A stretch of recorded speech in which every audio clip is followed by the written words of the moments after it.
This Good Morning Northwest morning spread is brought to you by Bill's Heating and Air Conditioning.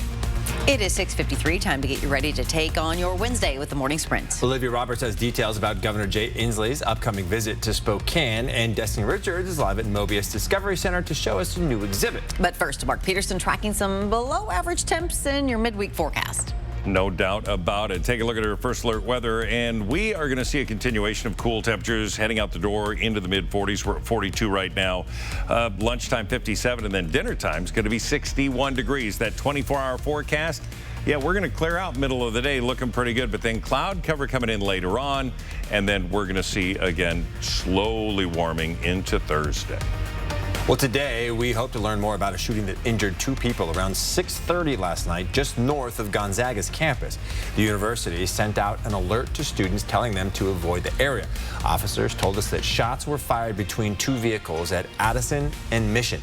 2 people were shot and were hospitalized with non-life-threatening injuries. Spokane police are looking for shell casings and other evidence.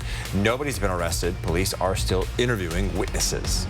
Washington Governor Jay Inslee is headed to the inland Northwest today to hear how our healthcare workers are dealing with the pandemic.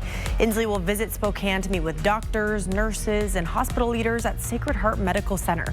The hospital is so overwhelmed, it's now using a post-op area to treat patients who need intensive care after having a major surgery. Many non-emergency surgeries have been postponed as well. Healthcare workers and Governor Inslee will talk about the long-term effects COVID has had on the state's healthcare system. The governor is set to speak at 11 this morning during a convention at the historic Davenport Hotel. Afterwards, Inslee will head to the Methow Valley to speak with local leaders, business owners, healthcare workers, and fire crews about the impact of this year's extreme wildfire season.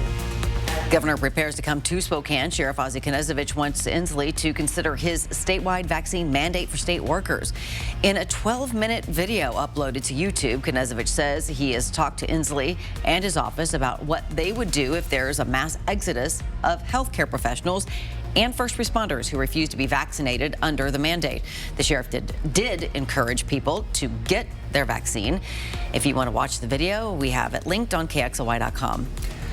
Many more workers in Washington are complying with the governor's vaccine requirements. State data shows the vaccination numbers for Washington state workers subject to the requirement are about 20% higher than earlier this month.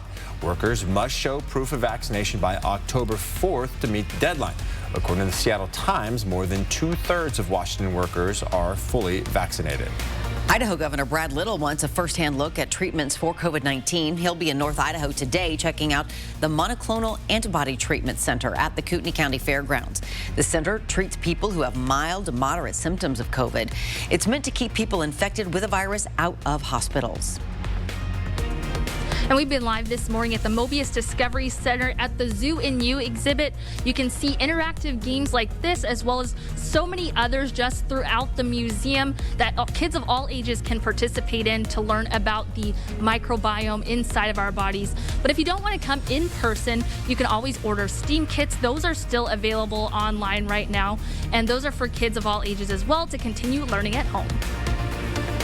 Well, new this morning, if your student needs their childhood vaccines, a clinic at Rogers High School is offering many of them to families today.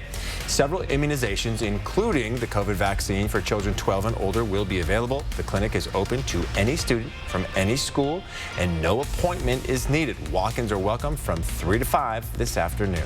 And more than half of the total population of the U.S. is now fully vaccinated against COVID-19. The CDC just released new data today. It says 55.8% of all Americans are fully vaccinated. That's more than 185 million people. New this morning, Florida Governor Ron DeSantis filed a federal lawsuit against the Biden administration over its catch-and-release immigration policy. DeSantis argues many immigrants who cross the southern border into the U.S. often eventually make their way to Florida and cost the state millions of dollars. His suit seeks to make it illegal to release undocumented immigrants who are subject to mandatory detention. Biden's catch-and-release policy allows officials to release detained immigrants who are not deemed to be flight risk. Experts say DeSantis' lawsuit is unlikely to go anywhere.